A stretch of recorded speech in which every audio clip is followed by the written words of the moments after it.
Lo que hemos hecho hasta ahora entonces ha sido, en primer lugar, dado un proceso estocástico cualquiera, por ejemplo un ARMA 2.1, hemos evaluado las condiciones bajo las cuales, conocidos los parámetros del proceso ARMA 2.1, las condiciones bajo las cuales ese proceso era débilmente estacionario, ¿no es cierto? Hemos visto que básicamente todo proceso MA puro era débilmente estacionario, que todo proceso autorregresivo puro era débilmente estacionario si es que los módulos de los eigenvalues de la matriz F correspondiente estaban todos dentro del círculo unitario, y un proceso ARMA PQ era débilmente estacionario si es que la parte del componente autorregresivo era menor que el módulo de los eigenvalues de la matriz F del componente autorregresivo estaba todo dentro del círculo unitario también.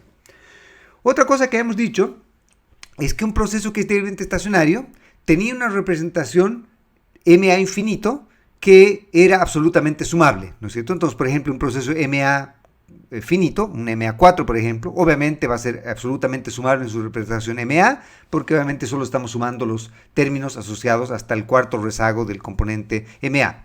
Un proceso autorregresivo, si era débilmente estacionario, hemos visto que podía ser representado como un MA infinito y que además cumplía la propiedad de sumabilidad en valor absoluto. Por lo tanto, entonces, todo proceso débilmente estacionario tiene una representación a lo más MA infinito, ¿no es cierto? En el caso en que tenga un componente autorregresivo también, pero que sea débilmente estacionario.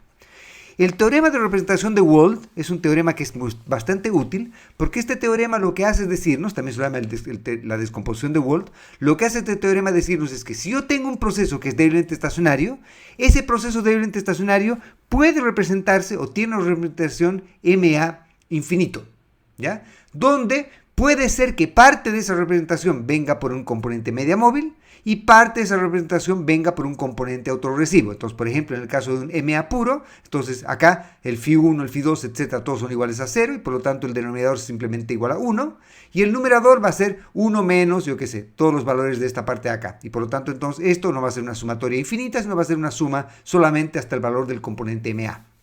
Un proceso autorregresivo, ¿no es cierto? En un proceso autorregresivo de primer orden, lo que va a ocurrir, por ejemplo, es que todos los demás coeficientes, a excepción de este de acá, son iguales a 0, y si no tiene coeficientes de media móvil, todo esto es igual a 0 también, y por lo tanto nos queda 1 menos esta parte de acá, que tiene una representación MA infinito, donde los psis de acá eran simplemente Φ sub 1 elevado a la J, que sabemos que era una representación absolutamente sumable, y sumable al cuadrado también, y por lo tanto débilmente estacionaria. Eso es lo que hemos visto en un principio, ¿no es cierto? Las condiciones bajo las cuales un proceso es débilmente estacionario. Hemos escalado después el problema para tratar de hacer teoría de la estimación, donde decimos, ok, supongamos que nosotros tenemos un proceso que es un MA3, por decir algo. Dios nos dijo que el proceso es un MA3, pero no conocemos los coeficientes asociados al MA3, no conocemos el θ1, θ2 y θ3. Entonces lo que podemos hacer es recurrir a teoría de la estimación. Si es que los errores son normales, entonces nosotros podemos utilizar máxima verosimilitud. Si no son normales, podemos utilizar cuasi máxima verosimilitud, obtener la función de verosimilitud condicional o la exacta, y con eso obtener estimadores de estos parámetros, ¿no es cierto? Esa sería la teoría de la estimación, en la cual no conocemos los valores de los parámetros, pero sabemos el proceso estocástico detrás de los datos. Lo que vamos a hacer ahora es ir un nivel de conocimiento más arriba, y el nivel de conocimiento más arriba es la teoría de la especificación. En lugar de estimación, especificación. Y lo que va a ocurrir ahora es que nosotros, por ejemplo, tenemos la idea de que Y es estacionario en covarianza, pero no sabemos el proceso estocástico detrás de Y. La gracia es que el teorema de descomposición o representación de Wold nos dice que si el proceso es débilmente estacionario o estacionario en covarianza, quiere decir que existe un P y un Q que satisfacen o que son capaces de caracterizar completamente a la serie. No conozco cuál es el valor de P y no conozco cuál es el valor de Q, pero sí sé que existe algún valor de P y algún valor de Q que representa las características estadísticas de la serie de manera completa. Por lo tanto, entonces, si yo tengo la garantía de que Y es débilmente estacionario, vamos a discutir un poco más tarde test de estacionariedad para este tipo de casos, pero supongamos que yo sé que Y es débilmente estacionario, pero no conozco el proceso detrás de Y, entonces yo podría tratar de describir, utilizando el teorema de representación de Wold, yo sé que hay un P y un Q que son capaces de caracterizar la serie completamente. La pregunta es, ¿cómo encuentro P y cómo encuentro Q? Partamos entonces por la manera más antigua, tradicional y lamentablemente no tan buena de identificar P y Q, que es la metodología que se llama la metodología de identificación de Box y Jenkins. Y estos señores en los 70 básicamente desarrollaron esta metodología o depuraron esta metodología. Y lo que intentan hacer estos señores es básicamente tomar en cuenta algunas propiedades que tienen procesos de media móvil versus procesos autoregresivos. Supongamos entonces que estamos tratando con un problema, con un proceso que es un MA puro. No sabemos el Q, pero sabemos que es un MA puro. Entonces, ¿qué ocurre? Sabemos que en un MA las autocorrelaciones del proceso MA van a ser distintas de 0 hasta el grado del proceso MA. Entonces, por ejemplo, un MA3 va a tener primera autocorrelación potencialmente distinta a 0, segunda potencialmente distinta a 0, tercera potencialmente distinta a 0, pero de la cuarta en adelante, como el proceso es un MA y es de memoria finita, todas las demás autocorrelaciones son iguales a 0.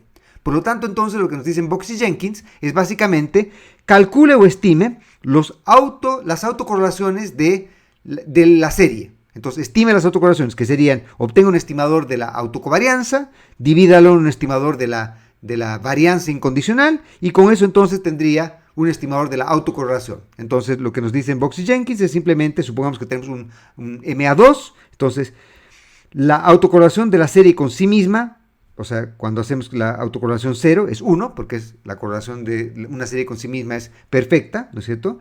La primera autocorrelación supone que nos da un valor así, y la segunda autocorrelación nos da un valor así. Pero de la tercera autocorrelación en adelante nos debería dar igual a 0 si es que el proceso es un MA2, porque todas las demás autocorrelaciones deberían ser iguales a 0.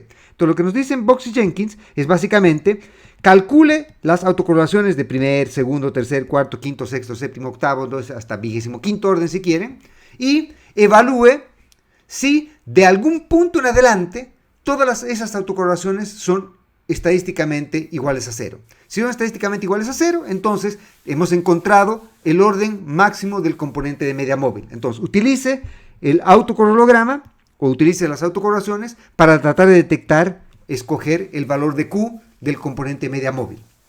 Obviamente, eso no nos sirve para procesos autorregresivos, porque un proceso autorregresivo tiene una representación, si es invertible, si es estacionario en covarianza, tiene una representación MA infinito. Por lo tanto, todas las autocorrelaciones, independientemente del orden, van a ser distintas de 0. Por lo tanto, las autocorrelaciones no nos sirven para identificar o para por ejemplo, evaluar si un proceso es un AR2 o un AR3, ¿no es cierto? Entonces, si es que queremos evaluar el componente autorregresivo de una serie, lo que nos proponen Box y Jenkins es calcular lo que se llaman las autocorrelaciones parciales. Y por ejemplo, la autocorrelación parcial de segundo orden es simplemente algo así. Es estimar hasta el segundo rezago y el coeficiente asociado al segundo rezago es el que llamamos la segunda autocorrelación. A su vez, si quisiésemos solamente calcular la autocorrelación parcial de primer orden, entonces lo que hacemos es simplemente estimar solamente un AR1 y con el AR1 entonces nos quedaríamos con este coeficiente de acá como el valor de la autocorrelación parcial de primer orden. Obviamente la autocorrelación parcial de primer orden es igual a la primera autocorrelación también, pero las demás autocorrelaciones no. Entonces, si por ejemplo saco hasta la, YT-2, ¿verdad? Y llego hasta la 3, entonces este coeficiente en particular, el que sale de estimar un autoregresivo de tercer orden, este coeficiente es el que nos va a dar la autocorrelación parcial de tercer orden, ¿ok? Entonces lo que hacemos ahora es básicamente estimar un modelo con un AR1, AR2, AR3, AR4, AR5, AR6, AR7, AR8, AR9, todo lo que queramos, y lo que debiese ocurrir es que si el proceso, por ejemplo, es un AR4, entonces quiere decir que la autocorrelación parcial hasta el cuarto orden van a ser distintas de 0, pero la autocorrelación parcial quinta, sexta, séptima van a ser todas iguales a 0, porque si es un AR4, el quinto rezago ya no debería estar metido, el sexto tampoco, el séptimo tampoco, etcétera, etcétera, etcétera. Entonces, la gracia de la autocorrelación parcial es que es capaz de desenmascarar a el componente autorregresivo. Y por lo tanto, entonces, si tuviésemos un proceso autorregresivo puro, utilizando las autocorrelaciones parciales, seríamos capaces de detectar el componente P. Entonces, lo que nos proponen Box y Jenkins es jugar con autocorrelogramas y correlaciones parciales para visualmente o estadísticamente determinar el Q y el P. Obviamente, hay un pequeño gran problema. El pequeño gran problema es que esto no nos va a servir, por ejemplo, cuando tengamos... ¿Por qué la autocorrelación parcial no nos sirve para detectar la parte media móvil? Eso es obvio, porque por ejemplo un AR1 un AR1 tiene representación MA infinito y por lo tanto lo que va a ocurrir es que las autocorrelaciones parciales de primer, segundo, tercer, cuarto, quinto, etcétera, típicamente van a tener un MA1, claro, tiene una representación autorregresiva infinita. Y por lo tanto, entonces, si calculamos las autocorrelaciones parciales de un AR1, AR2, AR3, típicamente nos van a dar valores distintos de 0, cuando en realidad el proceso es un MA1. Por lo tanto, entonces, típicamente no nos va a servir ninguna de estas dos razones para tratar de lidiar con este problema. Por lo tanto, entonces, este método, pese a que es bastante simple, bastante ejecutivo, bastante rápido de realizar, tiene el problema de que no nos va a servir para identificar procesos más complejos que sean MA puros o autorregresivos puros. Por eso entonces lo que vamos a hacer es discutir otras maneras con las cuales podríamos intentar seleccionar modelos. Bien, para poder decir qué tipo de criterios podríamos utilizar para seleccionar modelos, lo que voy a hacer es partir motivando un poco la teoría detrás de las características que vamos a pedirle a una manera de seleccionar modelos.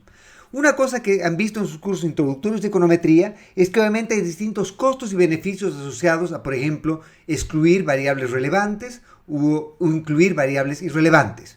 Las penas del infierno nos caían si excluíamos variables relevantes. ¿Por qué? Porque al excluir variables relevantes, los estimadores de los parámetros de las variables incluidas iban a ser típicamente inconsistentes, sobre todo si es que había correlación entre las variables relevantes excluidas y las variables relevantes incluidas. Y obviamente, por ejemplo, si estamos estimando un proceso AR1, cuando en realidad el proceso es un proceso AR2, quiere decir que hemos omitido el segundo rezago de la variable Y.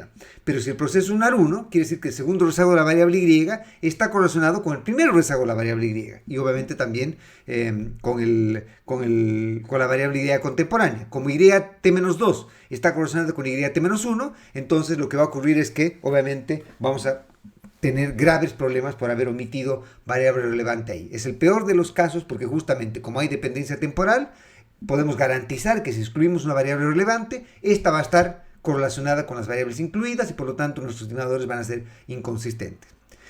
Por otro lado, también hemos visto que habían problemas con incluir variables irrelevantes. El problema no estaba en que los estimadores iban a ser o no consistentes, los estimadores iban a ser consistentes. El problema no estaba en principio en que íbamos a hacer inferencia correcta o no, pero el problema estaba en la precisión de identificación de los efectos.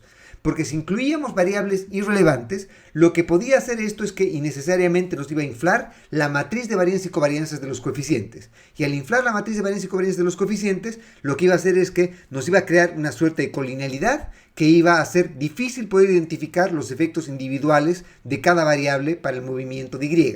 Y esto es obviamente bastante más relevante acá, porque las variables irrelevantes incluidas en este caso serían rezagos de la propia variable dependiente que van a estar altamente correlacionados con las variables incluidas, por lo tanto, relevantes incluidas. Por lo tanto, aunque estamos incluyendo variables irrelevantes, lo que ocurre es que vamos a estar innecesariamente inflando la matriz de varianza y covarianza y va a ser difícil identificar los efectos que cada una de estas tiene.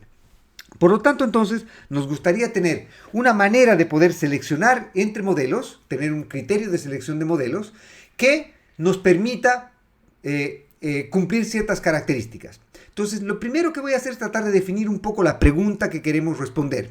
Una pregunta que no es la pregunta adecuada es preguntarnos cuál es el modelo correcto para Y, así sin más, ¿no es cierto? Una pregunta muy general. Y obviamente esa pregunta no está bien postulada porque esa pregunta no nos está haciendo referencia respecto a cuál es el set o el conjunto de información sobre el cual estamos condicionando nuestra pregunta. Si no sabemos sobre qué conjunto de variables estamos evaluando la potencial descripción de Y, es imposible responder la pregunta de cuál es el modelo correcto para Y. Nunca vamos a saber cuál es el modelo correcto para Y.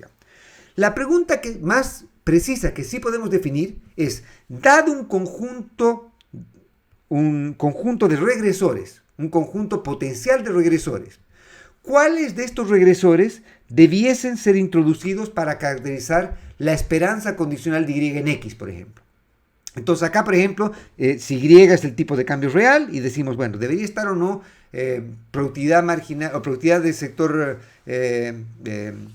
transable y no transable, debería estar o no el términos de intercambio. ¿Debiera estar o no entradas de capitales? ¿Debieran estar o no déficit fiscal, etcétera, etcétera? ¿No es cierto? Como potenciales determinantes de nuestro modelo. Queremos ser agnósticos respecto a cuáles de estos regresores meter y lo que queremos entonces es encontrar cuáles de estos regresores deberían estar acá.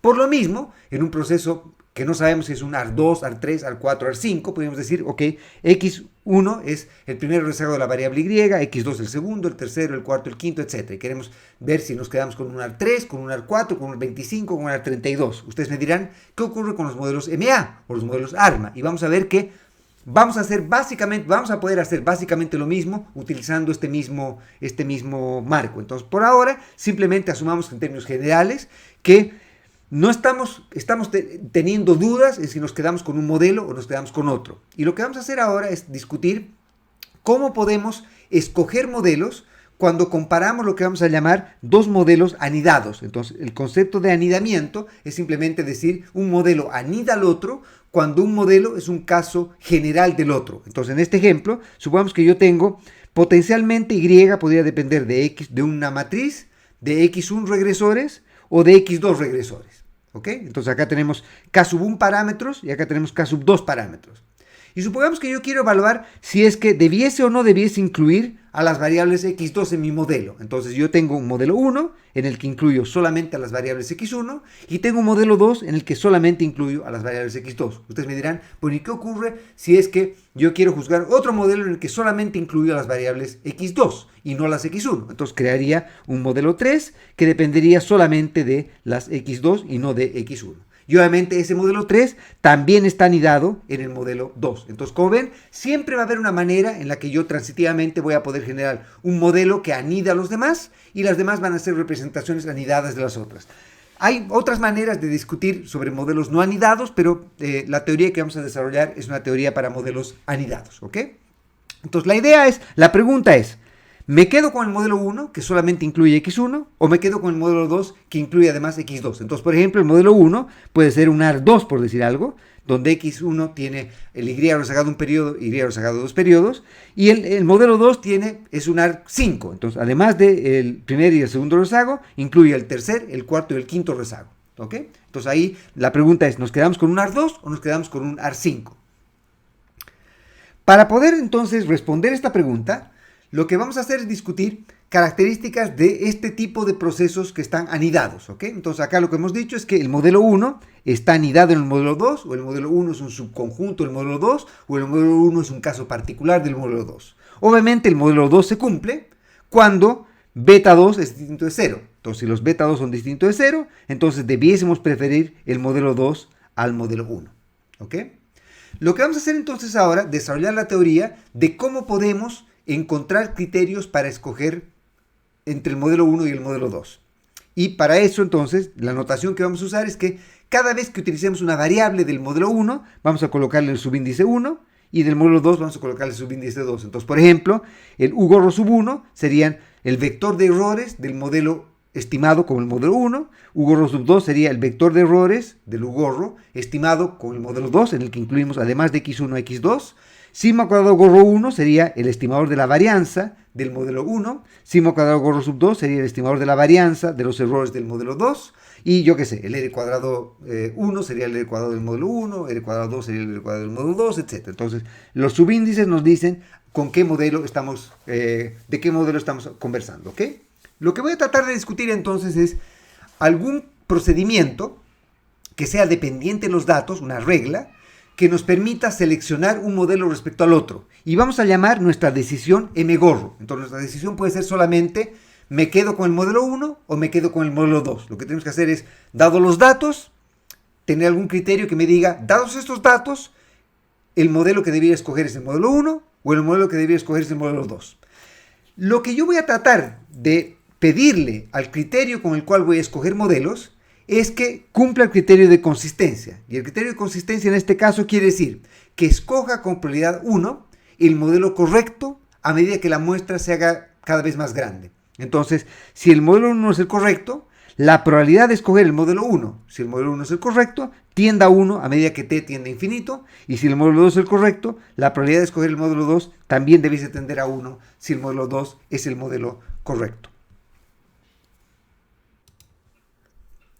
Veamos entonces una manera en que podríamos pensar que tal vez podríamos escoger entre el modelo 1 y el modelo 2, que sería tratar de seleccionar el modelo que nos dé una mejor bondad de ajuste, entre comillas. Entonces, las maneras convencionales en las que típicamente medimos la bondad de ajuste de una regresión son básicamente la suma cuadrada de los residuos, ¿no es cierto?, la suma total de cuadrados de los errores, el R cuadrado, o por ejemplo, si es que los errores fuesen normales, el modelo que nos dé la log likelihood más grande. Entonces, tarea para la casa: si es que los U son normales, demuestren que la log likelihood evaluada en el estimador de máxima verosimilitud, bajo el supuesto de normalidad, es simplemente una función que depende de una constante que va a ser común a cualquier modelo, más un término que tiene que ver simplemente con la varianza de los errores de ese modelo en particular. Entonces, demuestren que eso es así.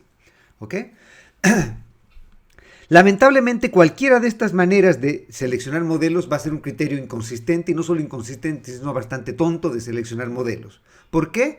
Porque sabemos que los modelos que son más grandes, en este caso el modelo 2, va a ser un modelo que va a tener siempre suma de cuadrados reducidos que va a ser menor o igual que la suma de cuadrados reducidos del modelo 1. A su vez, el R cuadrado del modelo 2 va a ser siempre mayor o igual que el R cuadrado del modelo 1, y la log likelihood del modelo 2 va a ser siempre mayor o igual que la log likelihood del modelo 1. Por lo tanto, entonces, aunque nosotros metamos pura mugre, regresores que no tienen nada que ver con el modelo, sabemos que aumentar regresores va siempre a aumentar el R cuadrado, va siempre a aumentar la log likelihood y va siempre a disminuir la suma de los residuos. Por lo tanto, entonces, lo que va a ocurrir acá es que si escogemos cualquiera de estos criterios para seleccionar modelos, vamos a quedarnos siempre con el modelo más grande, aunque el modelo más grande sea el modelo más tonto e inútil que existe en el mundo. De hecho, una manera obvia de llegar a un R cuadrado igual a 1 es simplemente, si tenemos 50 datos, meter 50 variables cualesquiera como regresores. El R cuadrado va a ser 1 ahí. Obviamente ese modelo no va a explicar ni predecir absolutamente nada. Por eso es que el R cuadrado es uno de los estadísticos más inútiles que existe en general. Vamos a tratar de redimirlo un poquito, pero va a ser un poco más tarde para mostrar solo una cosa para la cual el R cuadrado sirve, que es para detectar impostores cuando veamos correlaciones espurias. Pero eso lo vamos a ver más tarde. Bien, por lo tanto, entonces, cualquier criterio de estos basados en bondad de ajuste, entre comillas, que son muchos de los que muchas veces no se dicen, bueno, ¿qué tal tu R cuadrado? ¿El R cuadrado está bien o está mal? O yo qué sé, o la suma cuadrada de los residuos. Cualquiera de esos criterios son criterios inconsistentes de selección de modelos. Y no solo inconsistentes para selección de modelos, sino inconsistentes para cualquier cosa. No sirven para evaluar las bondades de un modelo respecto a otro. Podría ocurrírsenos que una manera natural de tratar de evaluar si nos quedamos con el modelo 1 o vamos con el modelo 2 es tratar de testear la hipótesis nula de si beta 2 es 0, porque sabemos que si beta 2 es 0 y por lo tanto esto no existe, acabamos con el modelo 1 directamente. Por lo tanto, entonces, podríamos pensar una manera natural de hacer esto es simplemente estimar el modelo 2, en el cual incluimos x1 y x2, y testar la hipótesis nula de si beta 2 es igual a 0. Si rechazamos la hipótesis nula, nos quedamos con el modelo 2. Si no rechazamos la hipótesis nula, nos quedamos con el modelo 1. Lamentablemente, este criterio de selección de modelos tampoco es adecuado, porque es importante tomar en cuenta la diferencia que hay entre selección de modelos y test de hipótesis. Son dos cosas completamente distintas, filosóficamente distintas. En un test de hipótesis lo que nosotros hacemos es que postulamos una predilección, una preferencia que tenemos. Típicamente nuestra preferencia es que el modelo sea lo más chico posible. Entonces, en este caso, por ejemplo, nuestra hipótesis nula es que el modelo 1 es el correcto. Y lo que hacemos cuando hacemos test de hipótesis es que nosotros nos abrazamos tanto a la hipótesis nula que lo que hacemos es que rechazamos la nula solamente cuando la evidencia es aplastantemente contraria a ella. Y por eso es que escogemos un nivel de significancia que lo que nos dice es cuánto estamos dispuestos a cometer error tipo 1 si es que el modelo 1 es el correcto. ¿Por qué? Porque queremos proteger mucho la hipótesis nula. Entonces, si es que, por ejemplo, tuviesen dos hijos, el modelo 1 y el modelo 2, cuando ustedes hacen un test de hipótesis, lo que ustedes hacen es que ustedes tienen un hijo que prefieren, que es el modelo 1. Les gusta más, inconsciente o conscientemente, diría más consciente que inconscientemente, prefieren el modelo 1. Siempre que hacen test de hipótesis, lo que queremos es simplificar las cosas y por lo tanto siempre decimos, por ejemplo, en un test de hipótesis para heteroscedasticicidad, nuestra hipótesis nula no es que hay heteroscedasticicidad, nuestra hipótesis nula es que hay homoscedasticicidad. Correlación serial, lo mismo. Nuestra hipótesis nula no es que hay correlación serial, es que no hay correlación serial. Normalidad, lo mismo. Asumimos que hay normalidad, no que no hay normalidad. Entonces, nuestra hipótesis nula siempre es la hipótesis más simple, siempre es la hipótesis más reduccionista de las cosas. Porque nos gusta la parsimonia cuando hacemos test de hipótesis. Pero cuando estamos seleccionando entre modelos, no queremos tener preferencias. No queremos quedarnos con un modelo como si fuese nuestra hipótesis mantenida. Queremos que, si tenemos dos hijos, tratarlos agnósticamente, tratarlos como sin que hayan predilectos y dejar que los datos sean los que traten de acomodar cuál de los modelos es más favorable al comportamiento de una serie. Por lo tanto, entonces, si no tenemos una predilección respecto a eso, hacer un test de hipótesis para testar la hipótesis nula, que el beta 2 es igual a 0, tiene el siguiente problema.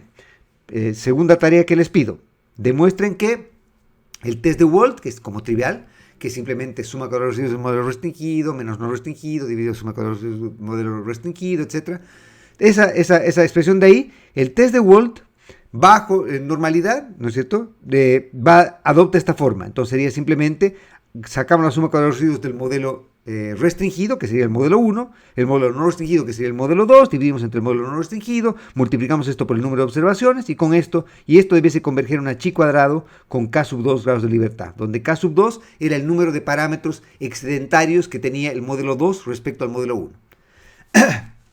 La manera en que procedemos para hacer entonces la selección basada en esto sería simplemente que calculamos esto, nos damos un valor crítico, y si es que el valor calculado es mayor que el crítico, entonces rechazamos la hipótesis nula y nos quedamos con el modelo 2. Si es que el valor calculado es menor que el crítico, entonces nos quedamos con el modelo 1, ¿no es cierto? El problema que tenemos acá es que, supongamos que el modelo 1 es el correcto.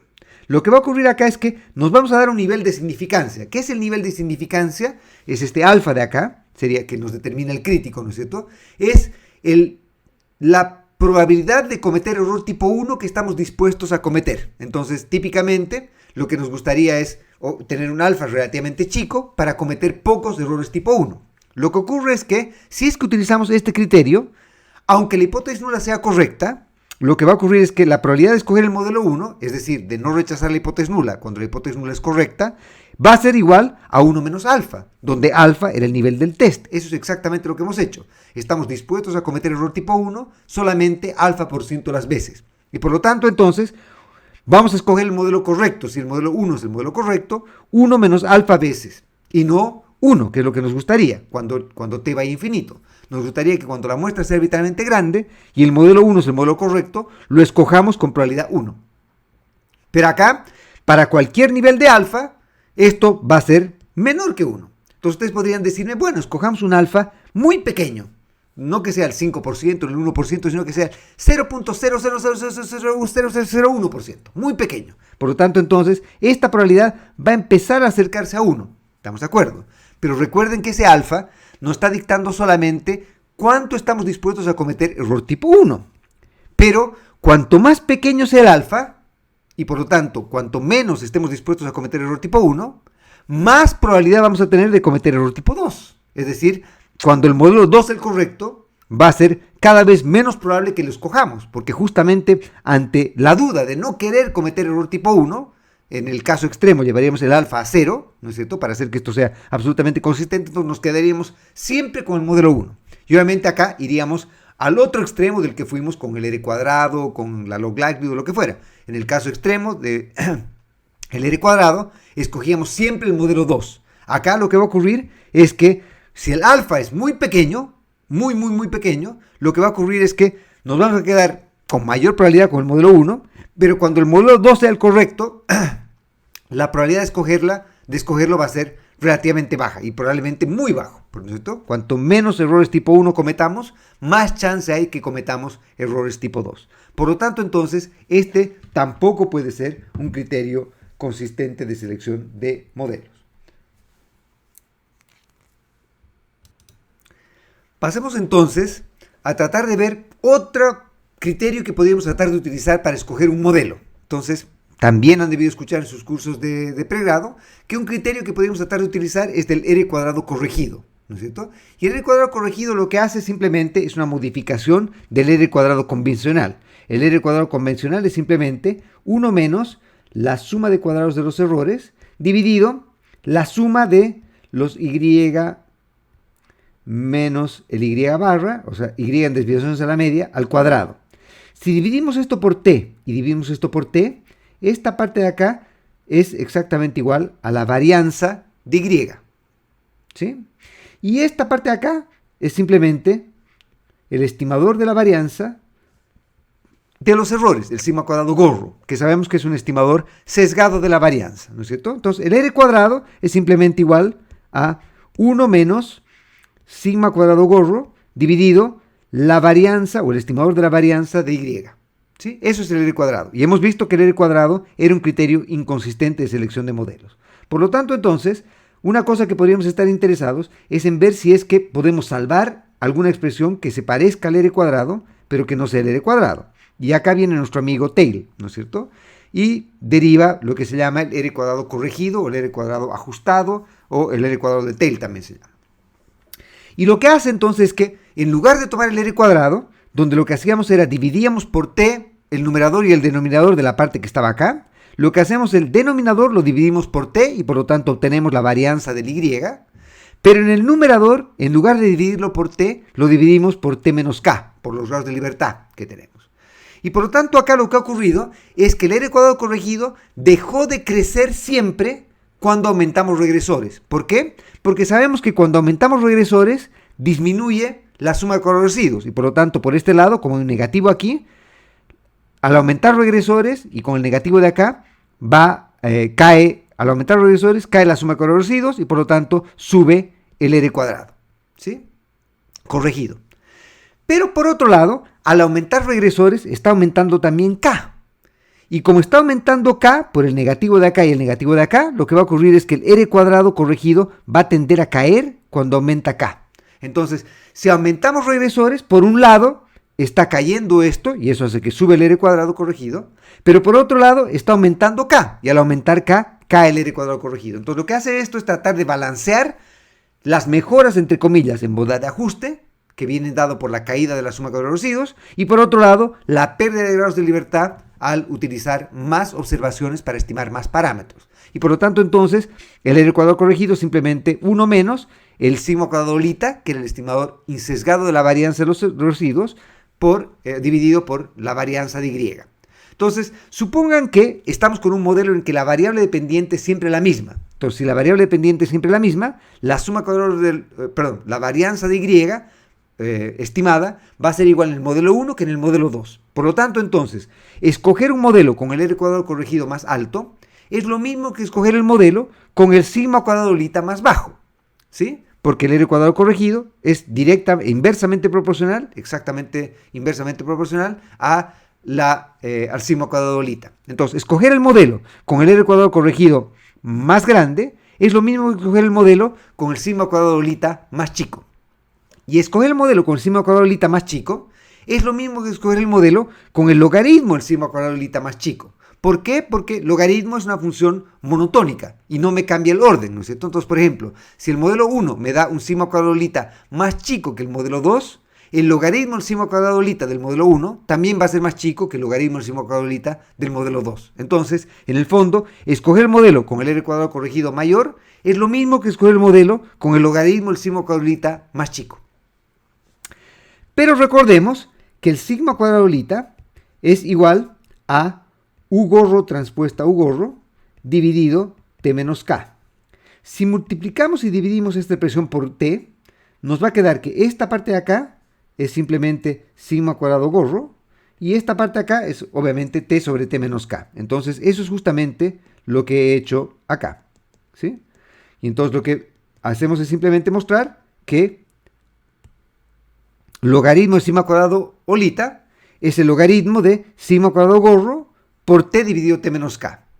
Pero t dividido t menos k, y esto es igual a el logaritmo de a por b es igual al logaritmo de a más el logaritmo de b. Pero esta parte de acá, que es t sobre t menos k, la puedo escribir como 1 más k sobre t menos k. Eso es simplemente álgebra trivial, ¿no es cierto? Un punto adicional ahora es que el logaritmo de 1 más algo, si es que ese algo es relativamente pequeño, puede ser aproximado como simplemente algo. Entonces, el logaritmo de 1 más w es aproximadamente igual a w si es que w es relativamente pequeño. Por lo tanto, entonces, si esta expresión es relativamente pequeña, el logaritmo de 1 más esto va a ser simplemente, o va a ser aproximadamente igual a simplemente eso, k sobre t menos k. A su vez, recuerden que lo que vamos a tratar de hacer es evaluar el criterio de consistencia de selección de modelos, que es cuando hacemos que t vaya a infinito. Por lo tanto, entonces, en el denominador, t menos k, para un valor de k cualquiera, aunque sea grande, cuando t va a infinito, t menos k es aproximadamente igual a simplemente t, ¿sí? Porque t es obviamente varios órdenes de magnitud mayor que k, o debiese ser, ¿sí? K debería estar fijo, t es lo que está aumentando. Por lo tanto, entonces, minimizar esta expresión de acá es lo mismo que minimizar esta expresión de acá. Y esto tiene dos términos. Por un lado viene la varianza de los errores, el logaritmo de la varianza de los errores, y por otro lado viene este k sobre t. K sobre t es lo que vamos a llamar el coeficiente de saturación, y el coeficiente de saturación se define como la razón entre la dimensión del número de parámetros a estimar, que es k, y el tamaño de muestra. Entonces, lo que nos dice el coeficiente de saturación es el porcentaje de la muestra total que estamos sacrificando o comprometiendo en la estimación de los k parámetros. ¿Ok? Obviamente, nos gustaría que esto se penalice, ¿no es cierto? Que penalicemos el tener que estar comprometiendo cada vez mayor parte de la muestra en estimar parámetros. ¿Bien? Ok. Lo que voy a hacer entonces es mostrarles ahora que escoger un modelo que haga lo más chica posible esta expresión no nos va a llevar a un criterio consistente de selección de modelos. Y para hacer eso voy a tratar de hacer una demostración más general todavía. Mostrar que cualquier criterio de selección que trate de minimizar esta expresión, para cualquier valor de C que sea constante, va a ser un criterio inconsistente de selección de modelos. Y obviamente acá, si C es igual a 1, acabamos con el criterio de escoger el modelo que maximice el R cuadrado corregido, porque hemos visto que maximizar el R cuadrado corregido es lo mismo que minimizar esta expresión de acá con un valor de la constante igual a 1 aquí, de la expresión que tenemos acá. Entonces, si C es igual a 1, este sería el caso particular de escoger el modelo que maximice el R cuadrado corregido. ¿Ok? Siguiente tarea para la casa, me parece que es la tercera. La siguiente tarea para la casa es mostrar que si es que el modelo 1 fuese el modelo correcto, es decir, si es que beta sub 2 fuese igual a 0, y yo hago un test de razón de verosimilitud, un likelihood ratio test, para evaluar la hipótesis nula, que beta 2 es igual a 0, bajo la hipótesis de normalidad, entonces el test de razón de verosimilitud va a simplemente reducirse a esta expresión de acá. Demuestren que eso es así. Bajo el supuesto normalidad, si los errores son normales y el modelo es lineal, entonces el test de razón de verosimilitud para evaluar la hipótesis nula que los beta 2 son 0, va a ser simplemente t veces la diferencia de los logaritmos de la varianza del modelo 1, la varianza de los errores del modelo 1 y la varianza de los errores del modelo 2. ¿Ok? Llamemos a esta variable otra vez w sub t. Acá podría haber escogido otro nombre, tal vez debería haberlo hecho para no confundirlo con el test de Wald que hemos derivado hace unos minutos, ¿no es cierto? Pero sabemos que igual este test, para evaluar la misma hipótesis nula, también tiene la misma distribución, ¿no es cierto? Vamos a volver a discutir test asintóticos, me parece que ustedes probablemente los han visto también en su curso de econometría 1. ¿Ya? El test de likelihood ratio test es asintóticamente equivalente al de Wald que hemos derivado antes, ¿ok? Entonces, si es que el modelo 1 fuese el correcto, y si hacemos un test de Wald o un test de razón de verosimilitud, entonces el W sub t debiese tener una distribución chi cuadrado con k sub 2 grados de libertad. ¿Ok? ¿Para qué voy a hacer eso? Simplemente para lo siguiente. Lo que quiero es ver cuál es la probabilidad de escoger el modelo 1 si es que el modelo 1 es el modelo correcto. Y hemos dicho que estamos tratando de escoger modelos basados en el R cuadrado corregido. Entonces, ¿cómo definimos quedarnos con el modelo 1? Pues nos quedamos con el modelo 1 si el R cuadrado corregido del modelo 1 es mayor que el R cuadrado corregido del modelo 2. ¿Sí? Pero ya hemos visto que escoger esto basado en el R cuadrado corregido es igual, acá no debería decir igual, es equivalente a escoger el modelo que tenga el logaritmo del sigma cuadrado lita más chico. Y por lo tanto acá esta desigualdad que iba a este lado, ahora tiene que ir a este lado para escoger el modelo 1. ¿Sí? ¿De acuerdo? Entonces, la probabilidad de que el R cuadrado corregido del modelo 1 sea menor o mayor que el R cuadrado corregido del modelo 2 es igual a la probabilidad que el logaritmo del sigma cuadrado lita del modelo 1 sea menor que el logaritmo del sigma cuadrado lita del modelo 2. Y acá, convenientemente, estoy multiplicando esto por t en los dos lados. Por lo tanto, no he cambiado la desigualdad. ¿Ok? Siguiente paso es ir a lo que hemos dicho antes. El logaritmo del sigma cuadrado lita es aproximadamente igual al logaritmo del sigma cuadrado gorro más el coeficiente de saturación. Y acá lo que estoy haciendo es que estoy generalizando eso, porque estoy colocando en lugar del sigma cuadrado olita, estoy colocando el sigma cuadrado gorro, más el coeficiente de saturación, que era K1, dividido T, como acá multiplicado por T, se me va, y me queda simplemente el K sub 1, que sería el número de parámetros del modelo 1, y acá he colocado una constante adicional, entonces que era justamente porque quiero ver cuál es el efecto que tiene esta penalidad. Y recuerden que C igual a 1 sería el criterio para escoger con el modelo 1. ¿Sí?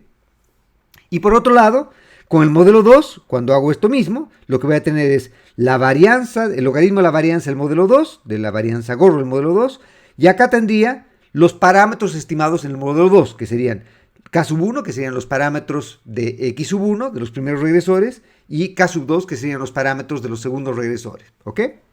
Y entonces vean que ahora yo puedo agarrar toda esta expresión de acá y llevarla a este lado. Y me va a quedar t veces el logaritmo de sigma cuadrado gorro sub 1 menos t veces el logaritmo de sigma cuadrado gorro sub 2, que es justamente lo que habíamos definido como w sub t en el test de razón de verosimilitud cuando el modelo 1 es el modelo correcto.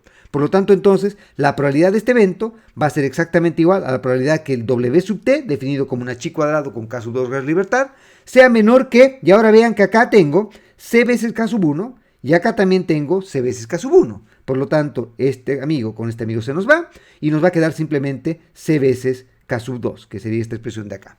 ¿Ok?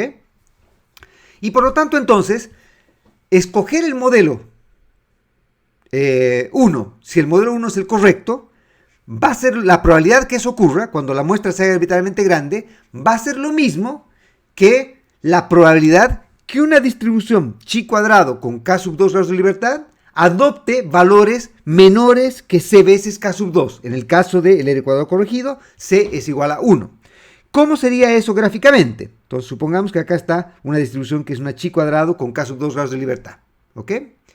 Y acá digamos que tenemos k sub 2. Digamos que estamos tratando de evaluar si nos quedamos con un modelo AR1 o un AR5. Entonces, en el AR5 quiere decir que hay 4 parámetros más que en el AR1. Por lo tanto, k sub 2 va a ser 4. ¿Sí? En ese caso. Y por lo tanto, entonces, lo que estoy diciendo es, si esta es la distribución de una chi cuadrado con k sub 2 grados de libertad, lo que estoy diciendo es que si el modelo 1 es el modelo correcto, la probabilidad de escoger el modelo 1 utilizando el criterio del R cuadrado corregido es lo mismo que cualquier realización de una distribución chi cuadrado con k sub 2 grados de libertad me dé valores menores que k sub 2 en este caso, porque el valor de c era 1. Y esto entonces sería esta área de acá. Y por lo tanto, toda esta área de acá va a ser simplemente que, aunque el modelo 1 es el correcto, vamos a escoger el modelo 2. Y por lo tanto, este criterio tampoco sería un criterio consistente de selección de modelos. ¿Estamos de acuerdo?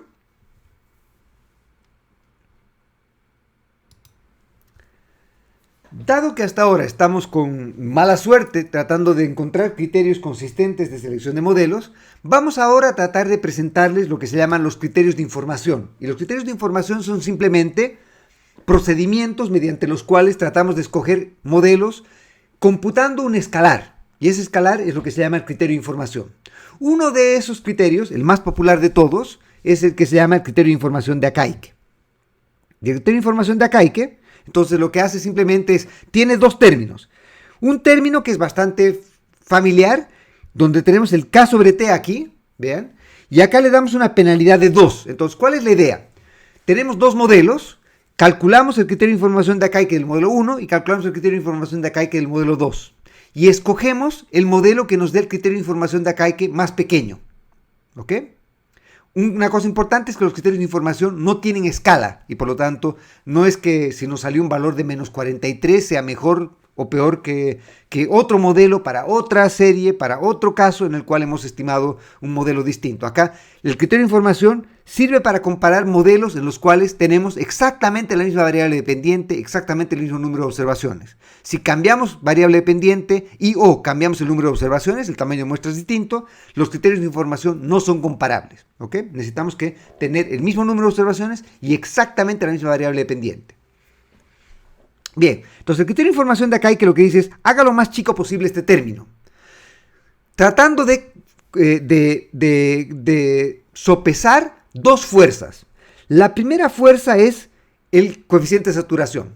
Entonces, como no nos gusta tener modelos demasiado grandes innecesariamente, queremos castigar, comernos grados de libertad estimando parámetros. Por lo tanto, el coeficiente de saturación es un mal entre comillas. ¿Ven? Acá está penalizado con 2 veces el coeficiente de saturación. Por lo tanto, entonces, si aumentamos el coeficiente de saturación en un modelo respecto al otro, vamos a preferir quedarnos con el modelo más chico porque tiene un coeficiente de saturación menor. Entonces, como queremos hacer que acá hay que sea lo más chico posible, nos gustaría tener un coeficiente de saturación relativamente pequeño. Pero por otro lado, obviamente, tener un modelo que tenga un coeficiente de saturación muy pequeño es simplemente hacer que el K sea 0 y tener un modelo en el que nada dependa de nada. Pero claramente ese no es un criterio consistente de selección de modelos. Entonces lo que podríamos hacer ahora es tratar de compensar eso por cómo mejora la bondad de ajuste a medida que aumentamos regresores. Entonces esta L chistosita de acá es simplemente la log likelihood, ¿ok?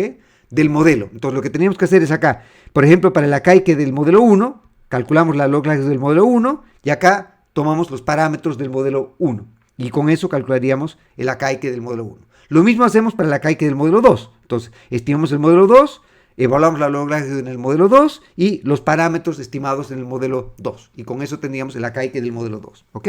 Y como ven acá, la log likelihood viene acompañada de un signo negativo. Y por lo tanto, entonces, a medida que aumenta la log likelihood, ¿sí?, el acaique va a ir cayendo. Y como queremos el modelo que haga lo más chico posible el acaique, entonces nos gusta que aumente la log likelihood y nos gusta que caiga el coeficiente de saturación. Y por lo tanto, lo que va haciendo es que va viendo este conflicto, este trade-off que hay entre mejorar, entre comillas, la bondad de ajuste, sacrificando muestra al hacerlo. ¿Ok? Siguiente tarea, ya no sé cuál será. Siguiente tarea, demuestren que si los errores son normales, y estamos comparando el modelo 1 y el modelo 2, el criterio de información de acaique va a ser simplemente escoger el modelo, minimizando el criterio de información de acaique entre dos modelos, va a ser simplemente equivalente a escoger el modelo que tenga esta expresión lo más chica posible. Lo que va a ocurrir es que, como hemos dicho antes, la log likelihood en el caso de normalidad es simplemente proporcional a esta parte de acá. Entonces me gustaría que simplemente deriven lo que les acabo de demostrar para que vean que les va a quedar esta expresión cuando la evalúen para el modelo 1 o para el modelo 2. En el modelo 1 les va a quedar esto con 1, acá les va a quedar con 1, más una constante, llamémosla A. Y esa constante A va a ser igual para el modelo 1 que para el modelo 2. Por lo tanto, como estamos comparando los criterios de información del modelo 1 y del modelo 2, esa parte, como es igual, no nos va a afectar la selección de modelos. ¿Ok? Y entonces, escoger el modelo basado en el criterio de información de acaique nos dice, en el caso de normalidad, escoge el modelo que haga lo más chico posible este término. Pero vean este término, ya lo hemos visto, porque acá tenemos el logaritmo de sigma cuadrado gorro, acá tenemos el coeficiente de saturación, y acá en lugar del C igual a 1 que teníamos con el R cuadrado corregido, tenemos C igual a 2. Y por lo tanto lo que está ocurriendo acá es que este criterio nos está penalizando el coeficiente de saturación en 2 veces lo que nos penalizaba el R cuadrado corregido, que acá venía un 1, ¿no es cierto? Acá la C es igual a 2. Pero ya hemos visto que independientemente de cuál sea el valor de C, este criterio no es consistente. La única gracia que va a ocurrir acá es que si es que, por ejemplo, esta es la distribución de una chi cuadrado con K sub 2 grados de libertad, y acá, por ejemplo, está el K sub 2, por decir algo, ¿no es cierto? Y esta sería la probabilidad de escoger el modelo 1, si el modelo 1 es el correcto, utilizando el R cuadrado corregido. Como la penalidad con el acaique es 2 veces esto, entonces lo que haríamos acá es colocar 2 veces K sub 2. Y por lo tanto, entonces la probabilidad de escoger el modelo 1 va a ser esta área de acá más esta área de acá.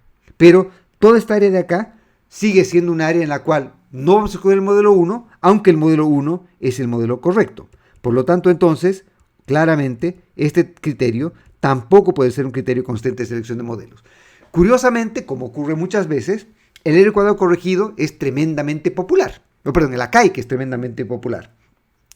Pero, como también ocurre muchas veces, no siempre lo más popular y lo más utilizado es lo mejor. Y en este caso queda claro que lo más popular no es lo mejor, porque este criterio de información no es un criterio consistente de selección de modelos.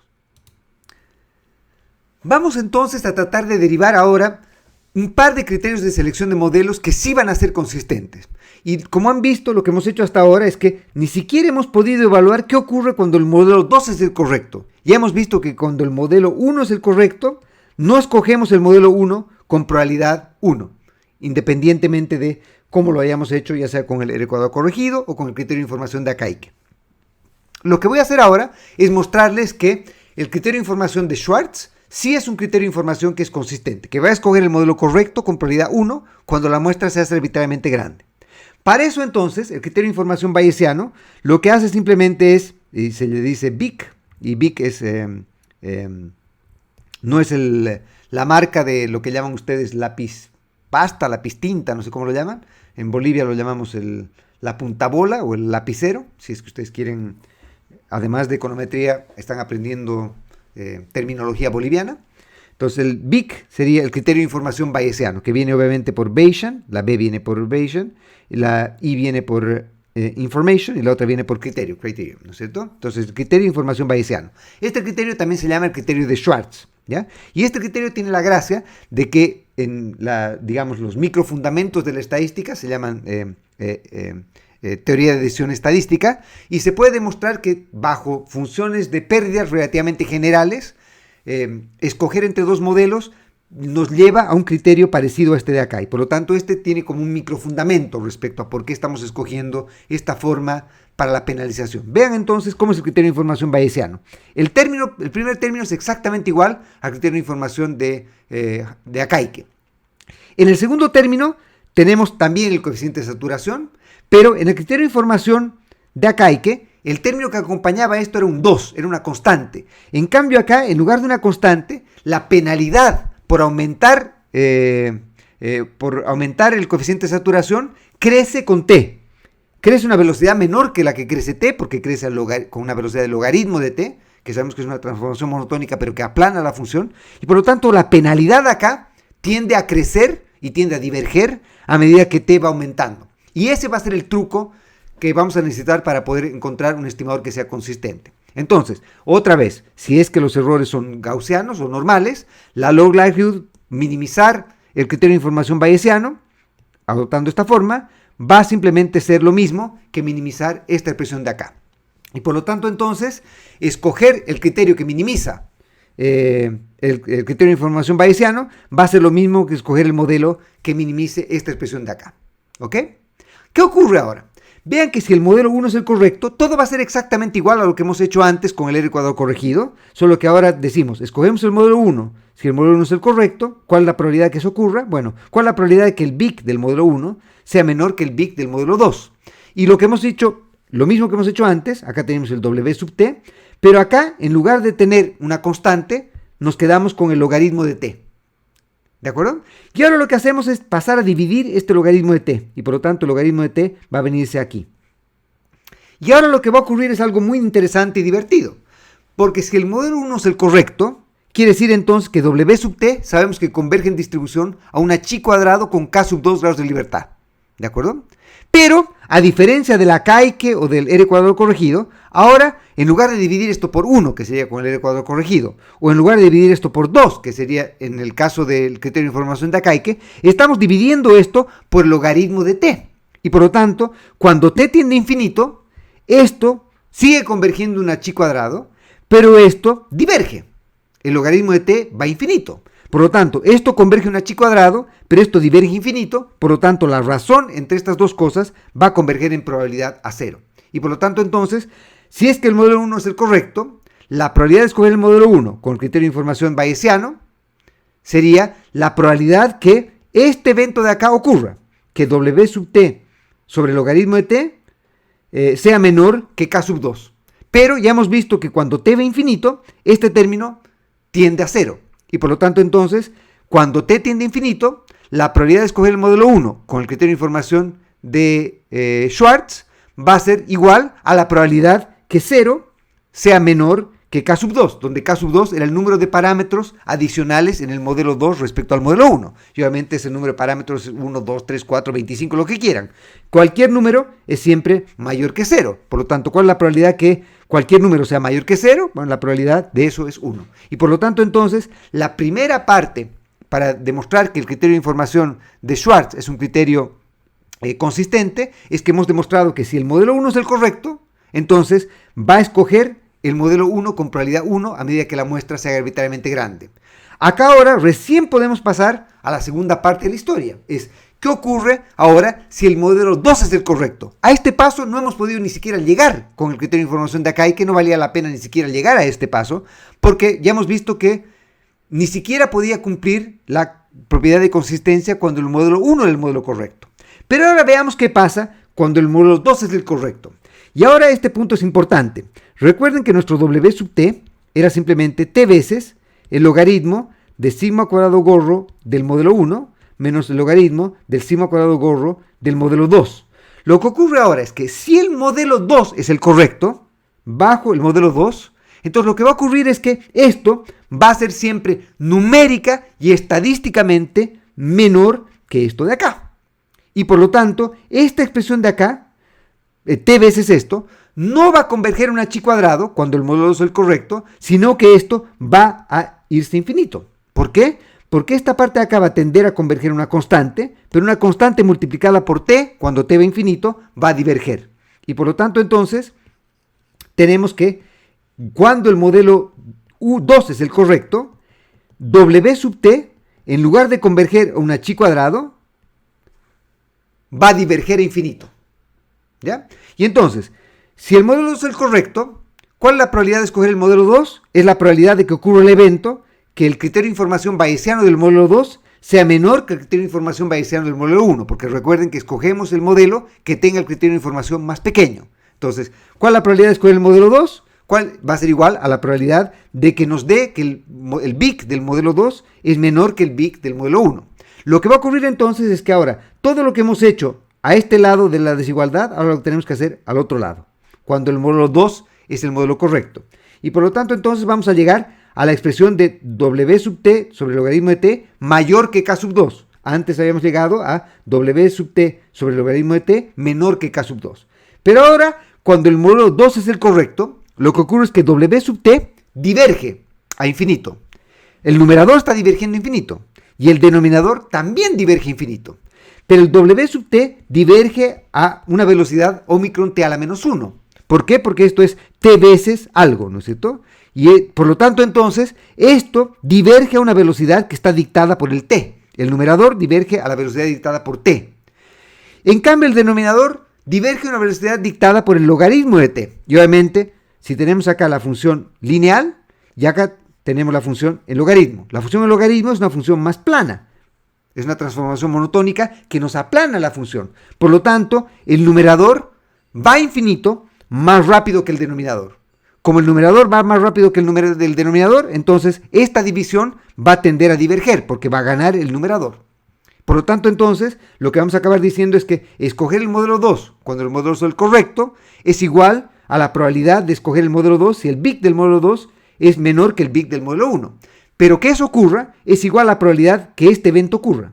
Y la probabilidad que este evento ocurra, si el modelo 2 es el correcto, es la probabilidad que esto que diverge infinito sea mayor que k sub 2. ¿Cuál es la probabilidad que infinito sea mayor que k sub 2? Donde k sub 2 es el número de parámetros excedentarios en el modelo 2. Pues la probabilidad de que infinito sea mayor que cualquier número finito, obviamente tiende a 1. Es 1, ¿no es cierto? Y por lo tanto, entonces, el criterio de información de Schwartz es un criterio consistente de selección de modelos. Y por lo tanto, entonces, ya tenemos una manera consistente de seleccionar modelos, cosa que no habíamos podido hacer hasta ahora.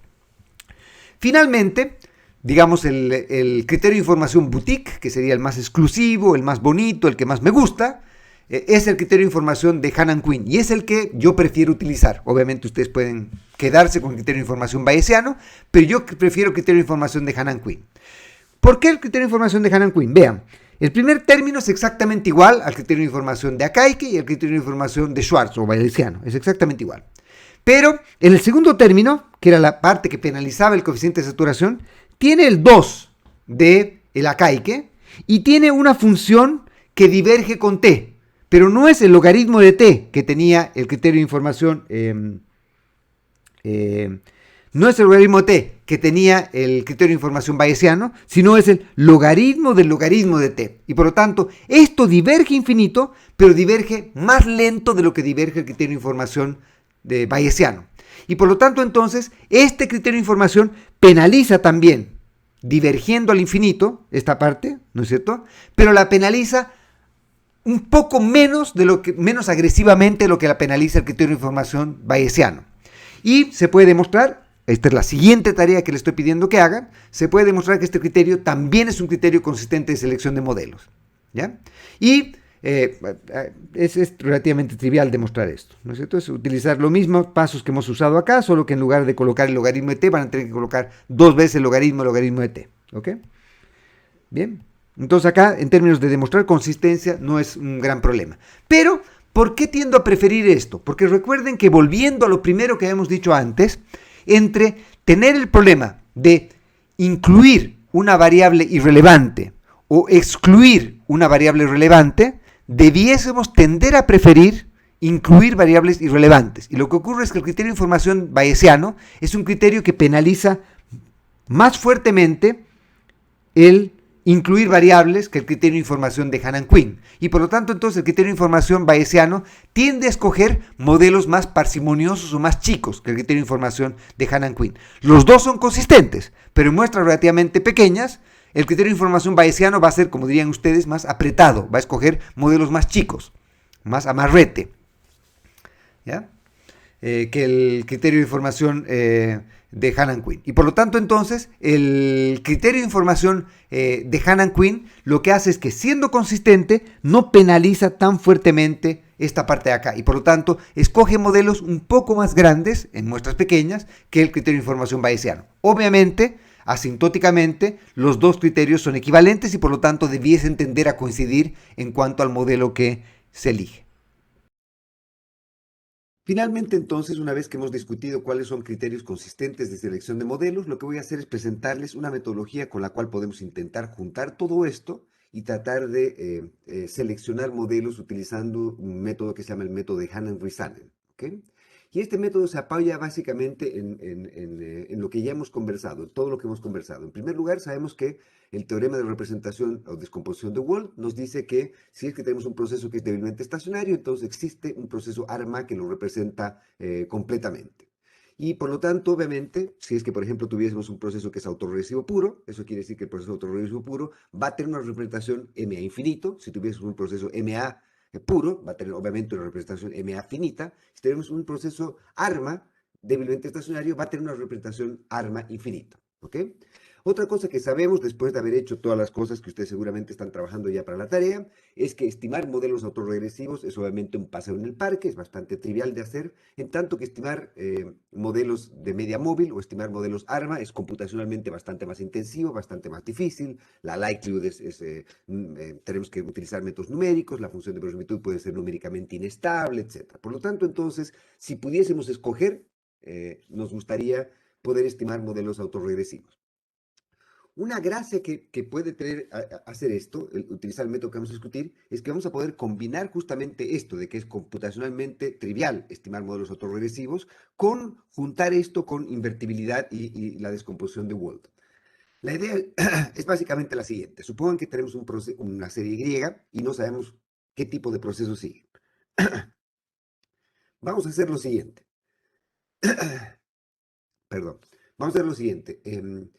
La manera en que vamos a escoger un modelo va a ser la siguiente. Vamos a escoger un proceso autorregresivo de orden J, donde J sea lo suficientemente largo como para garantizar que si hacemos un test de ruido blanco a los residuos que obtengamos no podemos rechazar la hipótesis nula que el proceso sea efectivamente un ruido blanco. Entonces, supongamos que el proceso es un proceso autorregresivo de orden 3, por decir algo.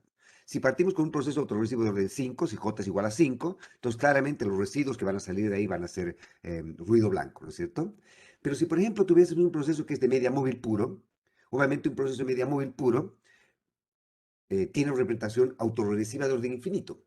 Pero si, por ejemplo, es un MA1 y el coeficiente, el teta, está lo suficientemente lejos del círculo unitario, lo que va a ocurrir es que el proceso autorregresivo infinito que va a representar ese proceso MA va a poder ser aproximado razonablemente bien utilizando un número relativamente modesto de rezagos en la parte autorregresiva. Y lo mismo va a ocurrir si es que tenemos un modelo ARMA. Entonces, la idea básica es escoger un J lo suficientemente grande para asegurarnos que, aunque no sepamos cuál es el proceso, ¿no es cierto? No sabemos si este es un ARMA, un MA, un proceso autorregresivo, escogemos un J lo suficientemente grande para, primero, luego de haber estimado ese proceso, digamos, escogemos un J igual 25, entonces estimamos un proceso autorregresivo de orden 25. Obviamente, para eso necesitamos tener suficientes datos para poder hacer esa estimación.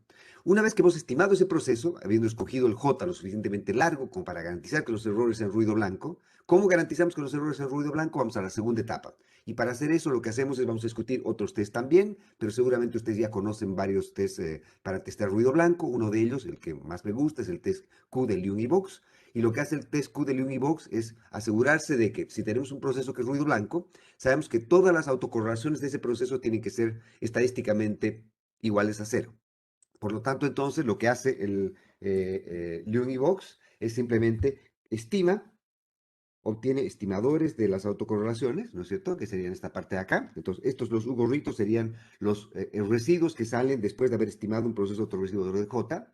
Y lo que hace entonces es estima autocorrelaciones de orden 1, 2, 3, 4, 5, 6, 7, 8, hasta autocorrelación de orden M, donde el M tiene que ser lo suficientemente grande como para asegurarnos de que efectivamente los U's gorritos que estamos obteniendo pueden ser caracterizables como primera aproximación como ruido blanco. Y lo que hacemos después, entonces, después de haber calculado las M primeras autocorrelaciones, calculamos este estadístico. T es el tamaño de muestra, M es el número de rezagos hasta el cual queremos testear que todas las autocorrelaciones son iguales a cero. Reemplazamos esto, la autocorrelación, por el cuadrado de las autocorrelaciones y testeamos si la primera, segunda, tercera, cuarta, quinta autocorrelación, etcétera, son todas estadísticamente no distintas de cero. Y esto converge en distribución a una chi cuadrado con m grados de libertad, donde m era el número de rezagos o de autocorrelaciones que queremos testear que son estadísticamente iguales a cero. ¿Ok? Una vez que hemos hecho eso, entonces, a ver, supongan que ustedes han han escogido un J, digamos J igual 4. Corren su proceso autorregresivo para Y, guardan los errores de esa regresión y con esos errores de esta regresión estiman, yo que sé, hasta la autocorrelación de orden 6, por decir algo. Y testean si es que todas estas autocorrelaciones son estadísticamente iguales a cero. Rechazan la hipótesis nula. Eso quiere decir entonces que el J que han escogido es muy chico todavía. Quiere decir que todavía hay información relevante que ustedes no han tomado en cuenta. Por lo tanto, entonces, ¿qué hacen? Escogen un J mayor que el que tenían. Y digamos, escogen un J igual a 10. Entonces, ahora estiman un proceso autorresivo de orden 10. Guardan los errores. Calculan la primera, segunda, tercera, cuarta, quinta, sexta, etcétera, todas las autocorrelaciones que puedan y con eso estiman o evalúan este test Q. Esto tiene que ser válido para cualquier M. Entonces, M igual 1 tiene que valer, M igual 2 tiene que valer, M igual 3 tiene que valer, etcétera. Para cualquier M no puedo rechazar esta hipótesis nula porque yo necesito garantizar que los errores con los que estoy partiendo pueden ser aproximados como ruido blanco. Una vez que he hecho eso, voy a llamar entonces UOLITA a los residuos de este proceso autorregresivo auxiliar que he estimado en el modelo 1 y que yo puedo aproximar como si fuese ruido blanco. Entonces agarro esos UOLITAs que he recuperado de este proceso autorregresivo auxiliar y ahora lo que hago es que yo voy a ir escogiendo modelos estimando OLS. Vean, esta es la gracia de Hanel-Risanen. Entonces, supongan que yo quiero estimar, yo quiero comparar si el proceso es un proceso AR3 contra un ARMA 2.1. Entonces, ¿qué hago? Estimo, digamos, un AR2 por decir algo. Entonces, lo que hago es estimo primero el modelo AR2, que sería simplemente un OLS, en el que corro Y contra el primer rezago de Y, obviamente una constante, YT-1 y nada más, ¿no? YT-2 y nada más. Ese sería el modelo con un AR2. Y computo un criterio de información, por ejemplo, el criterio de información de Hanan Quinn, ¿ok? Para ese modelo. Quiero comparar eso contra un modelo que es un ARMA 2.3, por ejemplo. Entonces, ¿cómo podría ser eso? Bueno, acá la gracia de Hanel-Risanen es que en lugar de tener que estimar el modelo ARMA 2.3 utilizando máxima verosimilitud, lo que hago ahora es simplemente estimo un modelo auxiliar en el que coloco Y, que observo, YT-1, que observo, YT-2, que observo, y obviamente necesito colocar ahora, digamos que es un ARMA 2.3, entonces necesito colocar el U T-1, UT-2 y UT-3. Lo que hago ahora es que coloco los UOLITAs que salieron del modelo auxiliar como si fuesen regresores acá. Entonces, por ejemplo, como les decía, si quiero estimar un arma 2-3, lo que hago entonces, coloco el Y, el primer rezago de Y, el segundo rezago de Y, y además coloco como regresores el ulita T-1, el ulita T-2 y el ulita T-3, donde los ulitas T-1, T-2 y T-3 son los ulitas que resultan de haber estimado el modelo auxiliar autorresiduo de orden J, en el que he garantizado que los residuos eran ruido blanco en ese proceso auxiliar. Y obviamente entonces calculo el criterio de información de ese modelo y así sucesivamente. Entonces lo hago para todas las posibles combinaciones de modelo que yo quiera. Entonces hago para un AR1, AR2, AR3, AR4, AR5 hasta el AR20, por decir algo. Para un MA1, M2, M3, M4, M5. Entonces un MA puro sería simplemente yo estimo un modelo en el que coloco Y, una constante, no coloco ninguno de los Y rezagados y coloco, por ejemplo, para un MA2, coloco el U olita T-1 y el U olita T-2. Y ahora hago un OLS. No hago máxima velocidad, sino hago simplemente un OLS porque tengo una aproximación cuasi observable, digamos, de los UOLitas que estoy utilizando como si fuesen los U's del modelo original. Obviamente no son los U's del modelo original y por eso Hanen-Risanen es simplemente un atajo que yo utilizo para tratar de estimar o para tratar de encontrar cuál podría ser la mejor representación arma de un proceso de evidente estacionario. ¿Ok? Entonces lo que hago es estimo todas las posibles combinaciones de modelos ARMA que se me ocurra. Para cada una de esas posibles combinaciones calculo un criterio de información, ojalá un criterio consistente de selección de modelos. Una cosa muy importante es que necesito que todos los modelos que yo estime tienen que tener siempre el mismo tamaño de muestra. Entonces, por ejemplo, si yo quiero comparar un AR3 contra un AR5, yo sé que en el AR5 voy a perder hasta 5 datos, ¿no es cierto?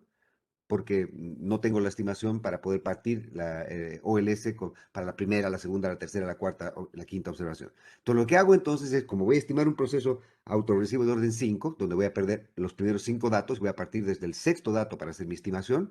Cuando yo estime un AR3, por ejemplo, o un ARMA 2-3, como yo necesito tener exactamente la misma variable dependiente en todos los modelos y por lo tanto necesito tener el mismo número de observaciones en todos los modelos para hacer los criterios de información comparables. Y por lo tanto entonces, aunque yo podría estimar un proceso AR2, por ejemplo, perdiendo solamente 2 datos, yo voy a estimar el modelo AR2 perdiendo los primeros 5 datos para poder realizar la estimación con el mismo tamaño de muestra para todos los modelos. Y lo mismo hago para un ARMA 2.3, ARMA 2533, etc. Todos los modelos tienen que ser estimados con exactamente la misma variable dependiente y con exactamente el mismo número de observaciones para poder hacer que los criterios de información sean comparables entre sí.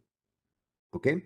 Entonces hago esto para todas las posibles especificaciones y me quedo con el modelo que minimice el criterio de información escogido. Entonces, por ejemplo, yo qué sé, me salió que el ARMA 3.4 era el que minimizaba el criterio de información de Hanan Quinn. Entonces, mi primera aproximación al proceso para Y es que Y sigue un proceso ARMA 2.4. ¿Ok? O 3.4, no recuerdo qué les he dicho. ¿Ok? Bien, por lo tanto, entonces, ¿qué hago después de eso? Bueno, una vez que he hecho eso, lo que podría hacer es, una vez que ya he definido cuál creo que podría ser el finalista, entre comillas, en la especificación, ahora ya no pierdo digamos que he partido estimando desde un arma, o un AR 10, por ejemplo, he perdido 10 datos. Y luego de haber hecho eso, utilizando Henry Sannen, me quedo con que el mejor modelo es un ARMA 2.1, por decir algo. Entonces, obviamente no tendría sentido perder los 10 datos una vez que ya he definido cuál es el modelo con el cual voy a quedarme. Y lo que hago después entonces es estimo esto por máxima verosimilitud. Y una gracia adicional de haber hecho eso es que ahora los estimadores OLS que resultan de acá van a ser unas buenas conjeturas, para, puntos de partida para poder estimar el modelo por máxima verosimilitud después. Entonces, los coeficientes OLS que resultan de esta especificación auxiliar, esos coeficientes OLS los utilizo como mi guess inicial una vez que estimo el modelo por máxima verosimilitud. Y obviamente ahí voy a ganar en que ya he tenido una representación relativamente, llego a una aproximación relativamente razonable de cuál debería ser el proceso ARMA per Q. Es trivial hacer estimaciones OLS, por lo tanto es fácil hacer esto acá. Una vez que he llegado a cuál es el modelo con el cual quiero trabajar, entonces ahora sí trato de obtener el estimador más eficiente, que sería el estimador con máxima resolutitud, en el cual tomo toda la información con la que pueda trabajar, entonces ya no me fijo en el tamaño de muestra que correspondía al máximo número de observaciones que tengo, y después de eso estimo el modelo por máxima resolutitud, partiendo con guess inicial los coeficientes que salían de este modelo auxiliar. ¿Ok? ¿De acuerdo? Entonces, como ven, este método es un método bastante simple, pero bastante poderoso para poder llegar a representación o a tratar de caracterizar las representaciones de procesos ARMA con los cuales estamos intentando hacer la estimación. ¿Ok? Profesor, ¿Sí? tengo una pequeña duda. Dime. En la parte, o sea, primero partimos con esta regresión auxiliar de Sí. ARJ, ¿cierto? ¿Sí? Y luego lo que hacemos es, ya tenemos esos residuos, los guardamos, ¿cierto? Y después los vamos a utilizar de alguna manera en esa como En el paso 4. evaluación de armas, ¿cierto? ¿Sí? ¿Sí? Eh, Mi duda es si es que el grado que elegimos en el ARJ tiene Mm. algún, o alguna incidencia en el arma que vamos a elegir. Específicamente como, por ejemplo, en el pez que vamos a elegir para ese arma. Como No. que si es que CJ pone algún piso al arma que tenemos que elegir. No, o sea, obviamente el J tiene que ser lo suficientemente largo, lo suficientemente grande, como para garantizar que los errores sean ruido blanco. Lo que va a ocurrir es que, por ejemplo, vas a partir con, yo qué sé, un autorrecibo de orden 20, por decir algo, para asegurarte de que tengas ruido blanco. Y después de eso vas a estimar modelos. Obviamente no vas a llegar a un arma 25-10, por decir algo, porque el P no puede ser mayor que el J, ¿no es cierto? Claro. ¿Sí? Pero Sí. no, o sea, lo que tienes que hacer es simplemente garantizar que con el tamaño de muestra que tienes, obviamente acá hay que ser criterioso, ¿no es cierto? Si tienes 50 datos, no partas con un J igual 48, porque ahí obviamente te vas a quedar sin información para poder estimar Claro. nada, ¿no es cierto? Lo que te digo es que si teniendo un número razonablemente grande de datos, escoge el J más chico que sea necesario para garantizar que los U's sean ruido blanco. Una vez que garantices que los U's son ruido blanco, entonces partes con la estimación de los ARMA PQ. Obviamente el P nunca va a ser mayor que el J. Ya. ¿Sí? Gracias. Bien. Entonces, como ven, acá tienen una manera bastante útil y simple de poder hacer estas estimaciones. Una cosa que es importante de tomar en cuenta es que dependiendo de cuál sea la elección del P y del Q máximo con el cual ustedes quieren trabajar, ustedes van a tener que estimar 2 a la n modelos, donde n es el número posible de combinaciones que ustedes podrían tener. Entonces, si por ejemplo, ustedes acá tienen, yo qué sé, hasta 5 acá y 5 acá, van a tener 2 elevado a la 10 posibles combinaciones de modelos. ¿Ok? Y 2 elevado a la 10 posibles combinaciones de modelos ya es un número suficientemente grandecito. 2 elevado a 20 ya llegamos a más del millón de posibles combinaciones que tengamos que evaluar. Por lo tanto, entonces, hay que obviamente asegurarse de que si es que vamos a partir con un P y un Q bastante exigentes, tengamos sea algo que computacionalmente vamos a poder hacer, porque aunque sean OLS y sean fáciles de estimar y rápidos de estimar, el estar esperando, yo qué sé, a un millón de posibles modelos corridos de este modo, computar los criterios de información, etcétera, puede ser relativamente complejo. Un punto importante que tengo que quiero recordar a todos ustedes es que una cosa que ocurre en la práctica es que muchas veces nosotros, obviamente, la teoría no nos dice específicamente, no se levanta, no se abren las nubes del cielo, sale Dios y con una voz amable nos dice, acá están los datos, este es un arma 2-3, ¿no es cierto? No nos dicen eso. Como la teoría típicamente es vaga respecto a las relaciones entre variables, lo que nosotros hacemos muchas veces es que nosotros intentamos utilizar algún criterio para tratar de, con la información que tenemos, tratar de eficientemente recuperar el proceso que genera los datos.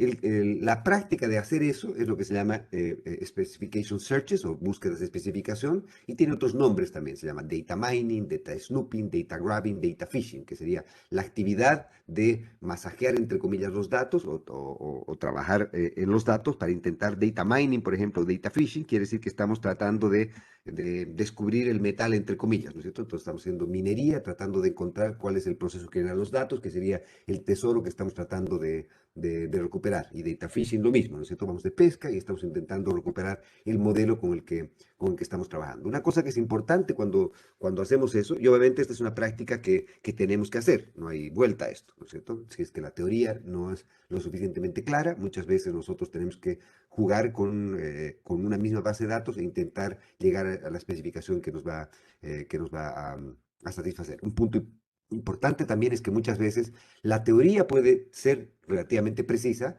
pero no tenemos una contraparte empírica obvia respecto a una variable que la teoría nos dice. Supongo que estamos interesados en estimar una demanda de dinero, entonces sabemos que la demanda de dinero depende de una variable de escala y depende del costo-oportunidad de mantener dinero. Pero obviamente eso lo sabemos en teoría, ¿no? Entonces la tasa de interés y la variable de escala típicamente sería una variable como el consumo, por ejemplo, en un modelo tipo cash in advance o algo parecido. Entonces, ¿qué ocurre? Que obviamente el problema está que cuando queremos estimar este modelo después, la teoría nos dice, bueno, los saldos monetarios reales, pero no nos dice la teoría claramente qué es dinero. ¿Qué es dinero? ¿Es M1, es M2, es M3, M4, es M5, es M6, es M7? Cuando nos dice el nivel de precios con el cual vamos a deflactar el M, ¿cuál debería ser el deflactor? El deflactor del PIB, el IPC, el IPP, la variable escala debería ser el consumo de durables, consumo de no durables, la tasa de interés, ¿qué tasa de interés debería ser? La tasa promedio de mercado, la tasa activa, la tasa pasiva, la tasa de política del Banco Central, etcétera, ¿no es cierto? Entonces, como ocurre que nosotros no tenemos una idea clara respecto a cuál es la variable que es la contraparte exacta con la teoría, muchas veces lo que hacemos es simplemente exploramos y exploramos simplemente. Estimamos un modelo utilizando M1, estimamos un modelo utilizando la tasa de interés promedio pasiva, utilizamos otro modelo utilizando la tasa de interés activa, utilizamos otro modelo utilizando el PIB, otro deflactando por el IPP, etc. Y muchas veces lo que ocurre es que después de haber hecho este masajeo, no somos lo suficientemente honestos respecto a que hemos hecho este masajeo. Y muchas veces nosotros decimos, yo que sé, en nuestros papers han debido leer alguna vez, dadas limitaciones de espacio, solo se presentan las mejores alternativas de modelos acá. ¿Eso qué quiere decir? Que he corrido probablemente 1 millón de regresiones, 999.997 me han salido un desastre, o un desastre entre comillas, que no acomodaban a mi teoría o lo que fuera, y acá presento tres, y digo que he hecho además un chequeo de robustez, porque presento tres especificaciones, y estas tres especificaciones cuadran con lo que yo he pensado. Pero obviamente no estoy reportando las 999.997, en las cuales el relato que estoy tratando de presentar no ha sido apoyado por esa especificación. La otra es que las variables exactas que incluimos en la regresión se determinan a través de una extensiva experimentación, obviamente sobre la misma base de datos, y por lo tanto no estamos indicando el mecanismo mediante el cual hemos hecho esta búsqueda. Otra que se dice es que dado que la teoría no está firmemente validada, entonces acá parecería ser que además estamos haciendo la cosa muy bien, porque dice, vamos a evitar cualquier especificación a priori, vamos a dejar que los datos hablen, una cosa parecida, ¿no es cierto? Todo este tipo de cosas, lamentablemente, si no somos transparentes respecto al proceso mediante el cual hemos llegado al modelo con el que estamos trabajando, tiene varios problemas. Uno de esos problemas es que muchas veces podemos estar presentando algo como si fuese evidencia fuerte o robusta de algo que efectivamente no es, porque no tenemos no hay una razón a priori por la cual hayamos escogido un modelo versus el otro o una variable respecto a la otra, y si hubiésemos utilizado una variable distinta, hubiésemos llegado a resultados completamente distintos. Déjenme contarles, esto es el típico cuento que cuento cuando presento esto en otros cursos, y para aquellos que conozcan el cuento no me arruinen el chiste. Supongan que ustedes reciben un correo electrónico de una consultora que ustedes no conocen, que se llama Nosotros Predecimos el Futuro Limitada, y la consultora les dice que tiene un gran modelo econométrico, tiene mucha gente especializada trabajando en el modelo econométrico y que tiene un modelo de proyecciones, y con ese modelo de proyecciones ha llegado a la conclusión de que el tipo de cambio real o el tipo de cambio va a subir la próxima semana. Atentamente, nosotros predecimos el futuro limitado. Obviamente les llegó el correo, ustedes lo leyeron tangencialmente, pero no se preocupan mucho por eso. La siguiente semana, por curiosidad, ven y el tipo de cambio efectivamente subió esa semana. Y les llega un mail inmediatamente después y les dice, como nosotros habíamos dicho, nuestro modelo predijo correctamente que el tipo de cambio subió. Para esta semana, nuestro modelo, hemos hecho unos updates, unas modificaciones, hemos utilizado un criterio de información distinto para seleccionar nuestro modelo, y ahora este modelo está prediciendo mucho mejor y predecimos que el tipo de cambio va a volver a subir la próxima semana. Atentamente, nosotros predecimos el futuro limitado. Va, siguiente semana, por curiosidad, ustedes ven, tipo de cambio volvió a subir. Tercera semana, les llega el correo, les dice, como ven, tipo de cambio volvió a subir, nuestro modelo está perfectamente bien, hemos ampliado nuestro espectro de especialistas y queremos contar con gente de ciencias sociales y multidisciplinario y no sé qué, y hemos contratado un físico, un sociólogo, un psicólogo y un deportólogo, no sé. Y estos señores nos han ayudado a depurar nuestro modelo. Ahora es un modelo además que microfundado y no sé qué cosas. Y nosotros predecimos que la próxima semana el tipo de cambio va a caer. Atentamente, nosotros predecimos el futuro limitado. Siguiente semana, ahora sí, ustedes ya están bastante pendientes de lo que ocurrió y el tipo de cambio cayó. Por lo tanto, tiene 3 semanas en las que el modelo predijo perfectamente lo que iba a ocurrir. A la cuarta semana les llega un correo donde dice, como usted ha visto, nuestro modelo lo hace perfectamente bien. Hemos hecho además mejores ajustes todavía, hemos contratado más gente, tenemos más cosas para hacer. Y la próxima semana, además del tipo de cambio, vamos a decirle qué va a ocurrir con la bolsa, qué va a ocurrir con el I más C, con lo que fuera. Y por lo tanto, si está interesado en suscribirse a nuestras predicciones, de ahora en adelante, mándenos $100. Atentamente nosotros predecimos el futuro limitado. ¿Qué creen que va a ocurrir la siguiente semana? Si es que ustedes mandaron los $100. La siguiente semana lo que va a ocurrir es que nunca más van a saber de estos señores, ¿no es cierto? Y nunca más van a saber de estos señores. ¿Por qué? Porque ustedes no han visto la manera en que estos señores se han comportado, que han hecho estos señores. Lo que han hecho estos señores es que tenían una base de datos en la cual tenían, yo qué sé, 10.000 correos electrónicos de personas. A 5.000 les han dicho que el tipo de cambio va a subir y a 5.000 que el tipo de cambio va a bajar. Obviamente a los 5.000 con los que se equivocaron, nunca más les mandaron un correo, pero a los 5.000 a los que dijeron que el tipo de cambio iba a subir, a 2.500 les dijeron la siguiente semana que iba a subir y a 2.500 les dijeron que iba a bajar. Entonces tienen 2.500 personas con las cuales no se han equivocado por 2 semanas consecutivas. La siguiente semana a 1.250 dicen que va a subir, a 1.250 dicen que va a bajar. Y por lo tanto va a tener 1.250 con las cuales no se va a haber equivocado nunca. ¿Qué va a ocurrir después? Supongan que hay, yo qué sé, 100 tipos que, que caen en el cuento de los 1.250 y por lo tanto nos ganamos $10.000 simplemente mandando 3 semanas de correos electrónicos a gente sin tener ni modelo ni nada. ¿Cierto? Ustedes probablemente han escuchado hablar de este tipo de fraudes de otro modo, con el príncipe de Nigeria que tenía no sé cuántos millones de dólares y que justo había llegado a su correo electrónico y necesitaba su cuenta bancaria para depositarles la plata y después repartirse la plata a mitades, ¿no es cierto? Exactamente igual, solo que un poquito más sofisticado este fraude. Y este fraude, entonces, si ustedes hubiesen sabido la manera en que nuestros señores de Predecimos el Futuro Limitada nos entregaban sus proyecciones, obviamente ustedes hubiesen sabido desde el primer momento que esas predicciones no tenían ningún poder informativo, no había nada de información que hubiesen ganado utilizando el algoritmo que usan estos señores. Pero estos señores no han sido transparentes respecto a la manera en la cual decían que el tipo de cambio iba a subir o el tipo de cambio iba a bajar. Lo mismo ocurre cuando ustedes agarran y no tienen una teoría clara, utilizan una base de datos y ahora que es bastante más simple y por eso es que yo le tengo bastante reserva a todas estas cosas de, de data mining y demás cosas porque uno acaba siendo muy mal economista al final, uno puede acabar diciendo estupideces y no teniendo una manera robusta con la cual sustituir esto con teoría económica. Por lo tanto, entonces es muy importante que cuando ustedes trabajen con información en la cual no tienen una idea clara respecto a esto, sean muy precisos respecto a la manera en que han escogido el modelo, sean muy precisos respecto a transparentar los éxitos y los fracasos con los cuales han llegado, porque obviamente lo único que hace eso es entregar información respecto a cuánta confianza debiésemos tener en la especificación con la cual estamos trabajando. Y esa es parte importante de nuestra pega también, ¿no es cierto? Parte importante de nuestro trabajo, de nuestra